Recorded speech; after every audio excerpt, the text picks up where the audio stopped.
नमस्कार, मैं राजीव श्री अभिनव सोसाइटी की ओर से आप सभी का बहुत बहुत स्वागत और अभिनंदन करता हूं। हम आज शिक्षा में सुनी गई उस नवाचार कार्यक्रम ZIITI द्वारा संकलित एक रोचक और अभिनव नवाचार के बारे में आपको बताएंगे। हम यूनिवर्सिटी पाठशाला के अंतर्गत NCERT प्राइमरी बोर्ड की चौथी कक्षा के हिंदी की पाठ्य पुस्तक रिमझिम के पाठ 10 थप रोटी थप दाल में एक नवाचार स्व अध्ययन की एक गतिविधि शब्द सागर का इस वीडियो में क्रियान्वयन करेंगे। हम आशा करते हैं कि आप इस वीडियो को देखने के बाद इस नवाचार तकनीक को अपने विद्यालय और कक्षा में अवश्य क्रियान्वित करेंगे। इस पाठ को ZIITI के कई नवाचार के माध्यम से आप पढ़ा सकते हैं, परंतु आज हम इसे शब्द सागर से समझेंगे।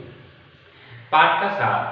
प्रस्तुत पाठ थप रोटी थप दाल का सारांश क्या है कि इसमें बच्चों की खेल गतिविधि को नाट्य रूपांतर कर कविता के माध्यम से वर्णन किया गया है। इसमें हिंदी के साथ पर्यावरण अध्ययन विषय को भी समाहित किया गया है। नवाचार की नवीनता। इस नवाचार की नवीनता एवं उपयोगिता यह है कि कक्षा के छात्र गतिविधि का आनंद लेते हुए सहपाठियों के साथ मिलकर शब्दावली तथा व्याकरण कौशल को आगे बढ़ाते हैं और इससे अभिव्यक्ति की क्षमता और लेखन शैली भी विकसित होती है।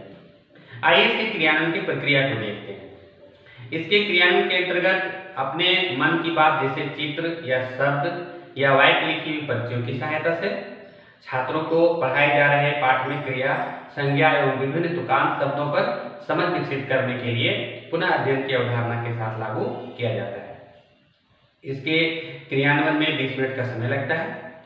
इसमें पूर्व प्रबंधन के तौर पर रंगीन चार्ट पेपर और एक छोटे से बॉक्स की व्यवस्था करनी पड़ती है। अब इसके निर्देश को देखते हैं।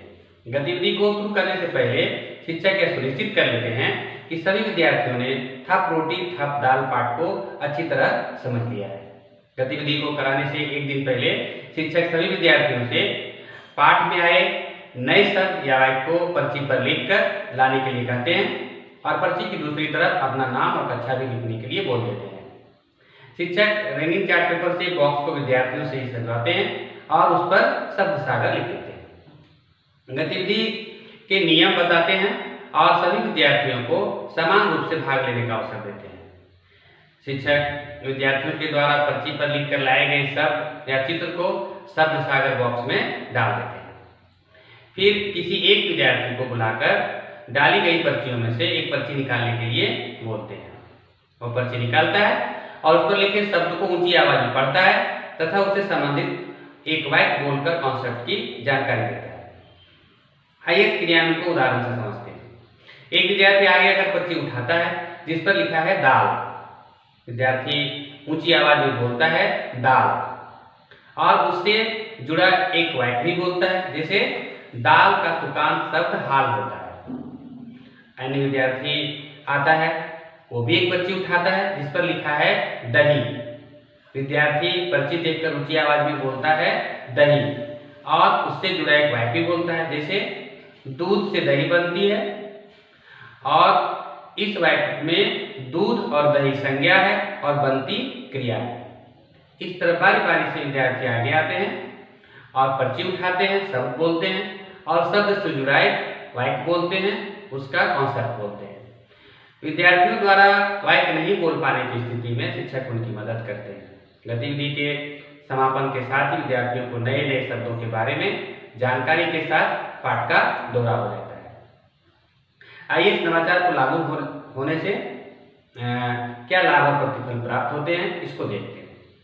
इस गतिविधि में पाठ से शब्दों और वाक्यों का चुनाव करना, उन्हें पर्चियों पर लिखना और फिर एक एक कर विषय वस्तु के साथ जोड़कर बोलना, यह कॉन्सेप्ट को आसानी से याद करने में मदद करता है। विद्यार्थी शब्दों की पुनरावृत्ति करते हैं, शब्दों का सही उच्चारण सीखते हैं, उनके अर्थ समझते हैं और उसका प्रयोग कर वाक्य बनाना भी सीखते हैं। इससे विषय के साथ भाषा का भी ज्ञान होता है। पढ़े हुए पाठ के बारे में बातचीत करना, अपनी राय देना, प्रश्न पूछना, ये कॉन्सेप्ट की समझ विकसित करने में मदद करता है। इस नवाचार से विद्यार्थियों में आत्मविश्वास, विनम्रता, सहयोग के मूल्यों और प्रभावी संप्रेषण, गहन सोच एवं रचनात्मक सोच जैसे कौशल का विकास भी होता है।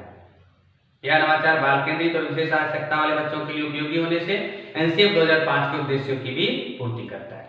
इस नवाचार में विद्यार्थी शिक्षक अनुपात का भी पूरा ख्याल रखा गया है।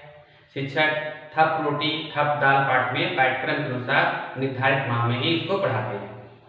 हमें जरूर बताइएगा कि इस नवाचार का वीडियो आपको कैसा लगा। इस तरह के कई दिलचस्प नवाचार हम आप तक लाते रहेंगे। आपसे अनुरोध है कि ZIITI के YouTube चैनल को सब्सक्राइब करें और यदि आप मेरी वीडियो फेसबुक पर देख रहे हैं तो ZIITI के फेसबुक पेज को जरूर लाइक करें और नीचे दिए गए लिंक पर जाकर आप इनोवेटिव पाठशाला ऐप भी डाउनलोड कर सकते हैं। इस वीडियो को देखने और लाइक करने के लिए आपका बहुत बहुत धन्यवाद।